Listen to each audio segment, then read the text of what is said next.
Bruchim haboim. Welcome everyone. We're about to begin Be'ezras Hashem together on Daf Chof Hey Amud Aleph, starting with Daf Chof Dalid Amud Beis, 10 lines from the bottom.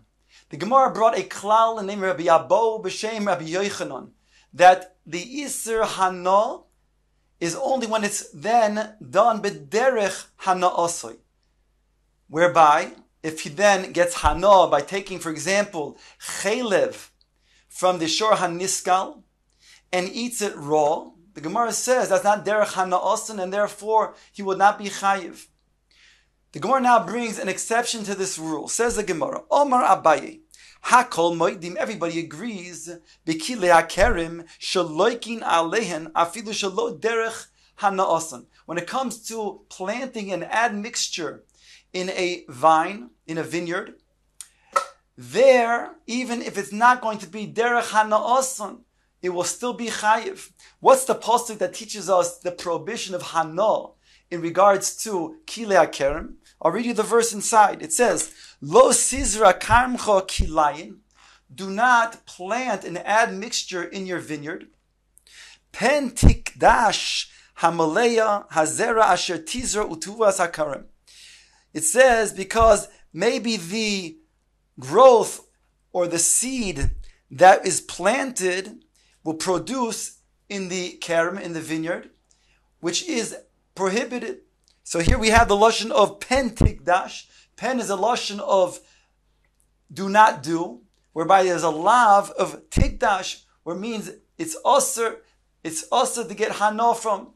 So here we have when a person does so, then he's going to be chayiv malchus for this lav. So the Gemara says that's even if he does not do it derech hana osan. Ask the Gemara, my taimo, what's the reason? Mishum deloy ksiv behu achila, because it does not state a prohibition of eating in regards to kilei hakerem, and therefore we don't say that just like the achila has to be derech hana osoi, so too then that which is learned out from achila, in this case it would be hana, would also require derech hana osan. Ask the Gemara meisvei. Isi ben Yehuda, Omer ben Isi ben Yehuda. He says, now he's going to bring a kal vachomer, proving that indeed by baser becholov, when meat is cooked in milk, that there is a iser of hana, even though it doesn't state it. And he's going to use this to ask a question. So we're going to build up using the kal vachomer that he brings. Minayin, he asks, lebasar becholov shu oser. From where do we know that basar becholov is oser, is prohibited to eat? Where do we know that? Nemar kan ki am kadosh ato, v'nemar lahalon va'anshe kodesh yunli. It stays in two different psukim. In one pasuk, in regards to basar becholov, it says that you are a holy people. In regards to the verse, in regards to nevela, it also says that you are holy, ki am kodesh ato, and it states over there, lo soichlu, you shall not eat. So nemar kan, again, ki am kodesh ato, v'nemar lahalon, v'anshe kodesh tiyunli, ma lahalon by nevela oser, in regards to the achila, af kan oser, so too, basar becholov is also oser to eat. Ve'en li ela ba'achila, I only know that it's prohibited to eat, using this gzeira shava that we just brought. Behana minayin. Where do I know that's osir to get benefit? Amris kavachomer. You'll say the kavachomer ma orla shaloy neevda ba'avera asura bahana. Orla itself, when you planted the orla, there's no avera. It's only that the fruits are prohibited for those first 3 years, and still it's osir behana. Basar becholov sheneevda boy aveiro eno din sheyeh aser behana. But when it comes to basar becholov, there by cooking it together, it is in aveiro. So certainly it should then be aser behana when you eat it. On top of Chav Hey Amud Aleph. So now we're left with thus far a kal vachomer teaching that basar becholov is not only aser be'achila, it's also aser behana.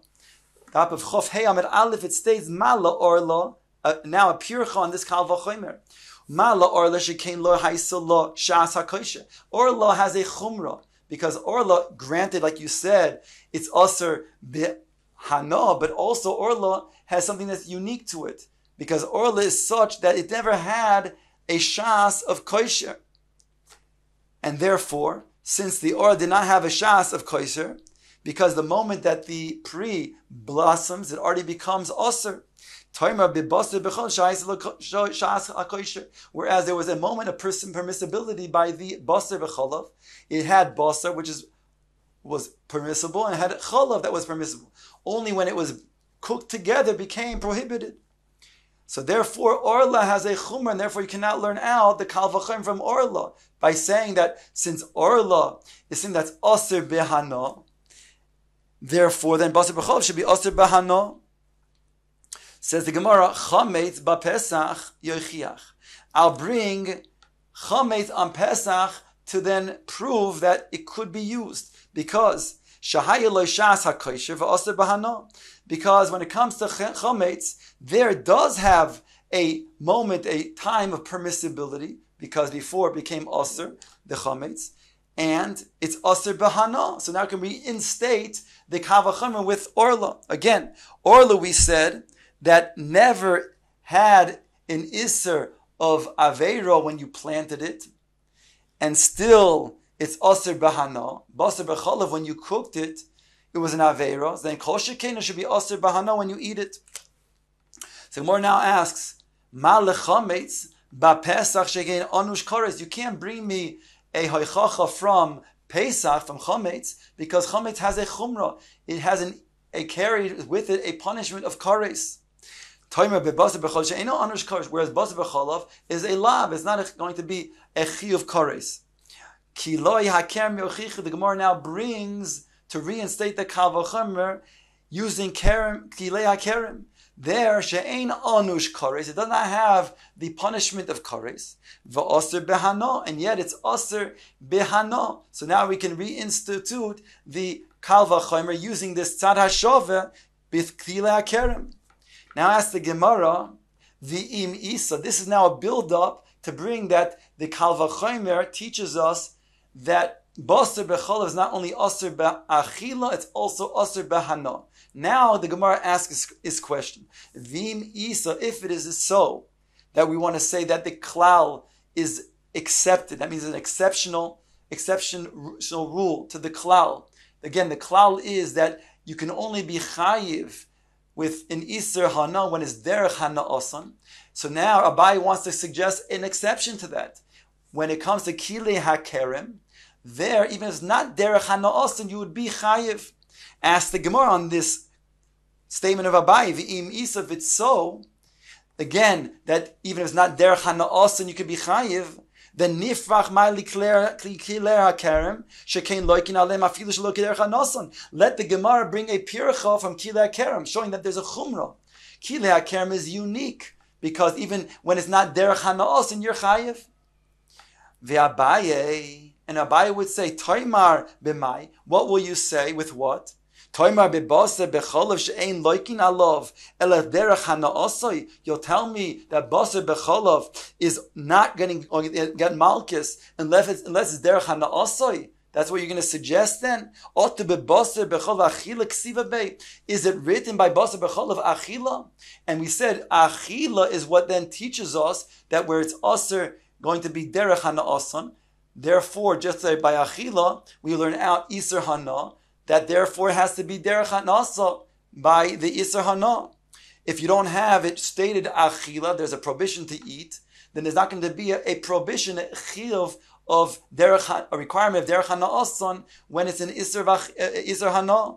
So therefore, it comes out that over here, basar b'chalav is different. It's not stated an iser of achila. The idach, and the questioner would say, he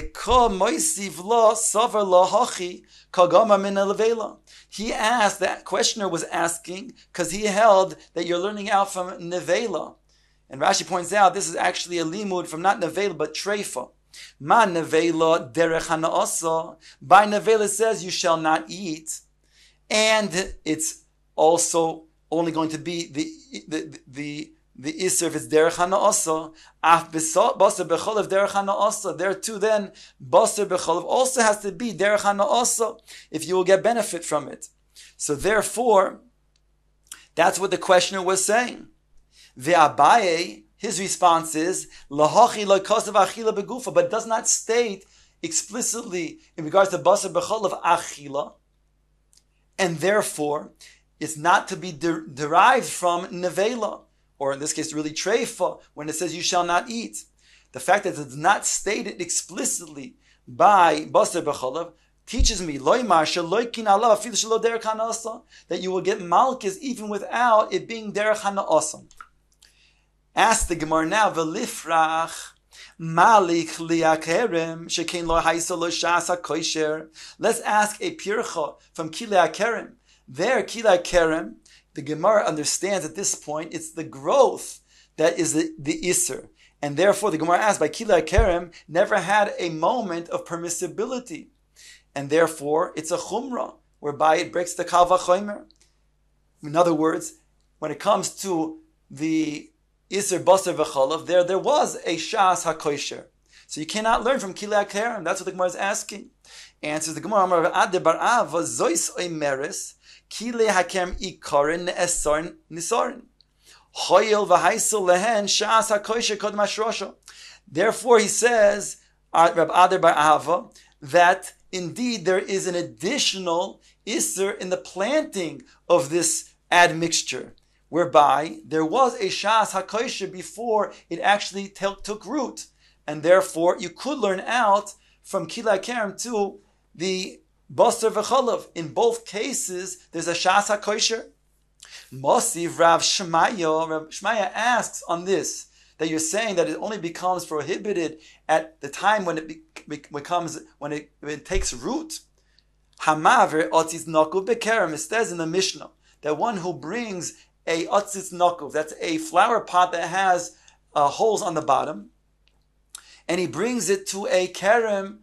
In other words, there's already a plant inside of the flower pot that is already developed, and he now brings it to the kerem, which essentially means that he's planting in the kerem because the flower pot gets its yanika from the ground, and if he puts it in the ground of the vineyard, it's really getting its yanika, its sustenance from that kerem. So it states in the Mishnah, Im hoisif mosayim oser.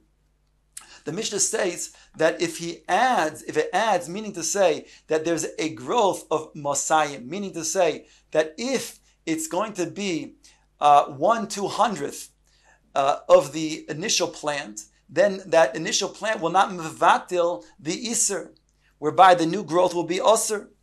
So now the Gemara is medayik hoisif in lo hoisif loy. We see from here that only the additional growth, that which becomes prohibited, but not the initial planting. And therefore, not like you're saying before, that when it comes to Kilei HaKerem, that there is a Shas Kosher because it goes Basar when it takes root, and that therefore there's time before it takes root that it should be then permissible. On that, the Gemara says no. Even when it comes to grow to the planting, that's one Isser, and the growth is another Isser, as follows. Omarava trei kroi ksiva. There are two different statements in the verse of Kilei HaKerem. Ksiv, I'll read you the verse again. Lo sizra karmcha kilayim. You shall not plant in your vineyard kilayim, an admixture. Pen tikdash hamaleya hazera asher tizra usua hakerem. Because the growth and the seed that you plant will produce and then be inside of the kerem an admixture which is going to be prohibited. So we see over here two aspects, says the pasuk. Says the Gemara, ksiv hazera, it states the seed, which is mashma the planting itself, v'ksiv hamaleh, which is mashma the growth, a different stage. Okay, so how does that then not contradict one another? As follows: zarua mi'ikara, that which is planted initially, then Behashrosha, only when it takes root is it going to be prohibited. Zarua uba, when it's going to be something that was already planted and then you bring it, in this case, like in the flower pot, you bring it to the vineyard, then hoisif in lo hoisif loy, only if it will add to the growth then it will then be prohibited, the additional growth, but otherwise not. So here we have now, back again, the limud, we can learn kilai kerem to the basar becholav. In both cases, there's a shas hakosher. In the kilai hakerem, there's a shas hakosher before the kilayim takes root, the admixture takes root. So too, when it comes to the basar becholav, before it was basar, and it was also cholav, before they came together and they were cooked together. So in both cases, there's a shas hakosher.